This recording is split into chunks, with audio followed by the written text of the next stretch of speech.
La paz esté con ustedes. Amigos, nuestro evangelio es la famosa pregunta a Jesús: ¿cuántos se salvarán? Sé que es la pregunta favorita de todos, no voy a predicar sobre ella. He predicado y escrito mucho sobre eso, así que pueden consultarlo.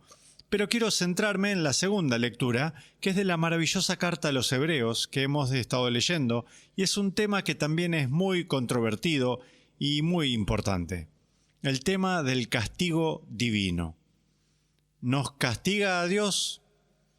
Cuando yo estaba creciendo, les he dicho esto muchas veces, había una visión tan unilateral de Dios. Dios es amor y compasión y bondad, y nunca hablábamos de esto. Oh, no, Dios no castiga, esa es una categoría anticuada y es peligrosa, y no hablen de eso, Dios es amor. Bueno, de nuevo, el problema, como les mencioné la semana pasada, es que el amor no es algo insípido. Amor es querer el bien del otro, y si estamos desequilibrados, entonces el amor va a ser un poco duro. Como Dostoyevsky, ¿verdad? El amor es a veces duro y terrible. ¿Es el castigo divino algo que no está en la Biblia? ¿Es solo un agregado posterior de alguna espiritualidad traumada? No. De hecho, es imposible evitar el tema del castigo divino en la Biblia. Les voy a dar un par de ejemplos. Piensen que muchos de los sufrimientos que soportamos en el mundo natural se leen en el libro de Génesis como un castigo por el pecado.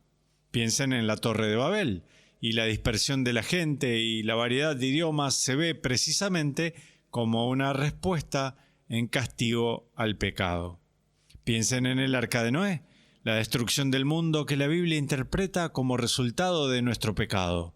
Piensen en la esclavitud de Israel en Egipto, interpretada como castigo. También lo es su larga peregrinación por el desierto. Cuando Israel pierde una batalla, casi invariablemente se ve como castigo por su maldad. Piensen en la derrota de Saúl, como resultado de su desobediencia a Dios. Piensen en la muerte de Elí, como resultado de su pecado y el de sus hijos. Piensen en el castigo de David a raíz del incidente con Betsabé. Piensen en el cautiverio y exilio de Babilonia, interpretados por los profetas como una respuesta al pecado de Israel. Y solo les doy algunos ejemplos de todo el Antiguo Testamento. ¿Castiga Dios a Israel? Sí, me parece bastante claro. Podemos ver en cada caso que Israel está pasando por algo malo como castigo. No en todos los casos, pero ciertamente se menciona mucho. Y dirán, bueno, está bien, eso es cosa del Antiguo Testamento. Bueno, piénsenlo de nuevo.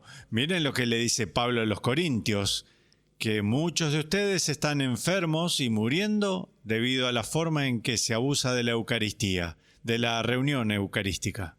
Miren a Ananías y Zafira, dos personajes en los Hechos de los Apóstoles muertos porque manejaban el dinero de manera inapropiada. Y piensen en el libro culminante de la Biblia, el libro del Apocalipsis, donde esta terrible destrucción visita la tierra como una respuesta al pecado. Ahora, amigos, miren, entiendo la complejidad de estos textos bíblicos y hay diferentes maneras de leerlos y demás, pero creo que es un poco difícil decir que el castigo divino no es un tema en la Biblia. Simplemente creo que ese no es el caso. De hecho, y no es un tema menor, es un tema bastante importante. He dicho antes la diferencia entre una teología del karma y una teología de la gracia, y la Biblia sí es un libro de gracia, pero también hay una teología del karma. En otras palabras, que el mal comportamiento es respondido de alguna manera por el castigo. Sí, eso también es cierto en la Biblia. De acuerdo, entonces, ¿cómo le damos sentido a esto sin caer en una terrible visión de Dios como una especie de tirano arbitrario y caprichoso? Estoy haciendo mi camino por la vida y, de acuerdo, cometí un error, pequé y ahora tengo un terrible castigo que se me impone. ¿O es Dios como un titiritero, simplemente jugando con nosotros, bromeando con nosotros? ¿Cómo le damos sentido a este lenguaje sin caer en esa comprensión de Dios? Bueno, puedo sugerirles. Este pequeño pasaje de hoy de la carta a los Hebreos nos da la clave interpretativa y es un texto muy útil. Escuchen esto. Hijo mío, no desprecies la corrección del Señor, ni te desanimes cuando te reprenda, porque el Señor corrige a los que ama y da azotes a sus hijos predilectos. De acuerdo, ahí está el texto principal, que se basa en la metáfora principal para Dios de toda la Biblia, que culmina en la gran oración de Jesús mismo, el Padre Nuestro.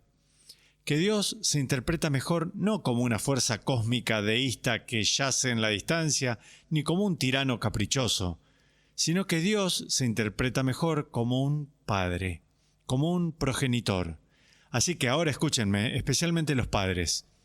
Hijo mío, no desprecies la disciplina del Señor. Esa palabra es interesante, disciplina, de la palabra latina discere. Discípulo viene de la misma palabra porque significa aprender. Disciplina, una imposición arbitraria, cruel. No. La disciplina, entendida correctamente, es un proceso de aprendizaje. En griego existe ese hermoso juego mathein pathein. Mathein, pienso en matemáticas. Mathein significa como aprender. Pathein es sufrir. Muy a menudo nuestro aprendizaje viene de nuestro sufrimiento. Juntándolos, Dios disciplina a los que ama, y de nuevo, el amor es querer el bien del otro.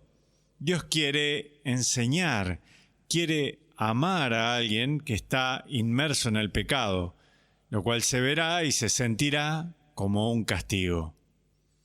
Ahora, de nuevo, padres, saben de lo que estoy hablando, o cualquiera que recuerde su infancia y su crecimiento.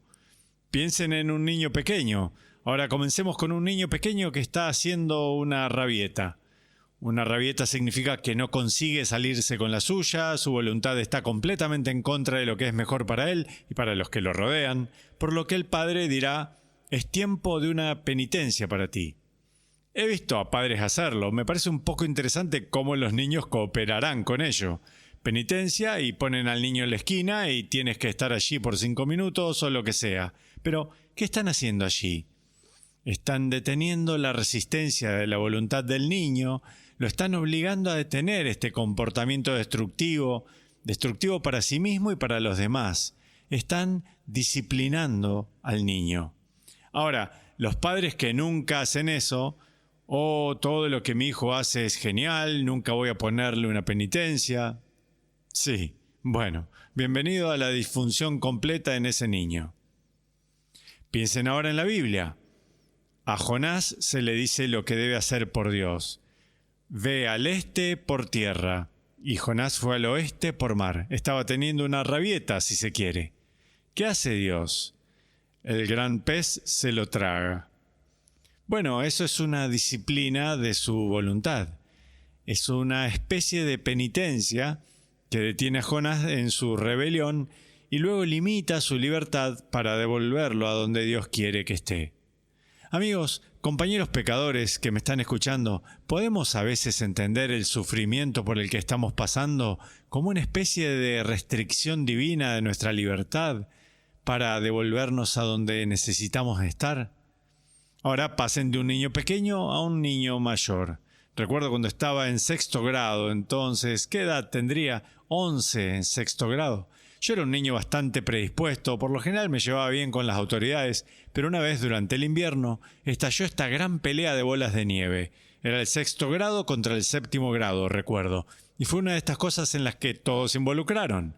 En los días de Chicago había mucha nieve alrededor, nos metimos en esta gran pelea de bolas de nieve, y alguien debe haber escondido un poco de hielo o algo en una bola de nieve y un niño fue golpeado y estaba sangrando.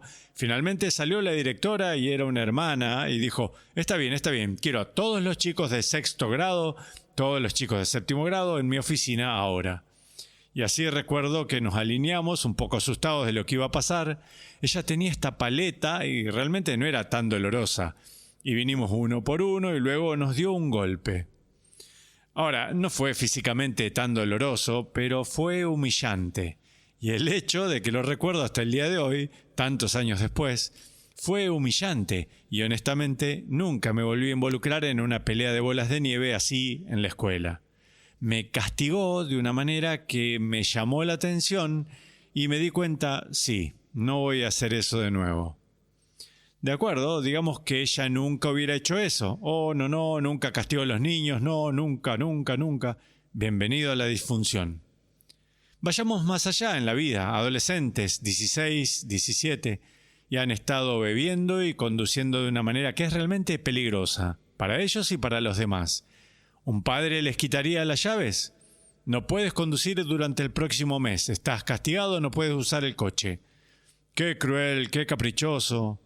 No, es un castigo que llama la atención, limita la libertad e impone una penalización dolorosa que devuelve a ese niño al camino. Vayamos un poco más allá, más profundo en la vida ahora. Eres un padre de un hijo adulto de 20 y tantos o 30 y tantos años, atrapado en una adicción, tal vez sea alcohol o drogas o lo que sea. Esa adicción se ha vuelto tan destructiva para la vida de esa persona y las vidas de los que lo rodean. Se ha convertido en una de esas terribles crisis espirituales y físicas. Y un padre en ese momento podría tener que recurrir a un amor duro. El hijo regresa arruinado, enfermo, sin esperanza. Y mamá y papá, ¿podrían por favor recibirme? ¿Puedo? No puedes volver a entrar en la casa. ¡Qué cruel! ¡Qué horrible! No puedes volver a entrar en la casa. Tienes que lidiar con este problema. ¿Qué están haciendo? Bueno, como el término sugiere, es un acto de amor. El amor es querer el bien del otro. A veces este terrible castigo de separación, rechazo, ese terrible castigo es precisamente lo que esa persona adicta necesita para volver a encarrilar su vida. Así que vemos todas estas cosas con suficiente facilidad. ¿Por qué no podemos verlas con respecto a Dios? Que no es una causa o fuerza lejana e indiferente, sino un Dios que es como un Padre. Padre nuestro que estás en el cielo, todos somos sus hijos. Podemos ver con suficiente facilidad que Dios a veces se involucrará o permitirá que sucedan cosas o impondrá activamente un castigo para devolvernos al camino. Escuchen esto. Soporten, pues, la corrección, porque Dios los trata como a hijos. ¿Y qué padre hay que no corrija a sus hijos? Buena pregunta. Si eres hijo de un padre que nunca te disciplina, vas a ser un hijo disfuncional, créanme, ¿verdad? Podría especificarlo. ¿Qué buen padre se abstendría de disciplinar a su hijo? Y luego escuchen esto. De nuevo, el realismo psicológico me sorprende. Es cierto que de momento ninguna corrección nos causa alegría, sino más bien tristeza, pero después produce en los que la recibieron frutos de paz y de santidad. Totalmente cierto, totalmente cierto. Cuando estás soportando lo que sea, cualquier oscuridad o dificultad o limitación, o simplemente parece un sufrimiento tonto, ¿cómo pudo Dios permitir que esto sucediera? Pero con el tiempo y en retrospectiva, podemos ver, de acuerdo, ¿sabes lo que fue eso? Fue una disciplina, un aprendizaje. Disciplina. Fue un aprendizaje que necesitaba y tal vez no podría haber obtenido de ninguna otra manera. No me refiero, amigos, a que debamos leer todo tipo de sufrimiento bajo esta rúbrica. Creo que eso también estaría mal. Recuerden cuando le preguntaron a Jesús, ¿quién es el responsable de la ceguera de este ciego, su propio pecado o el de sus padres? Jesús dijo, ninguno de los dos. No se aplica a todo caso de sufrimiento, pero sucede algunas veces en que sí, nuestro sufrimiento es un tipo de disciplina, precisamente lo que nosotros como hijos de un Padre amoroso necesitamos, y que Dios los bendiga.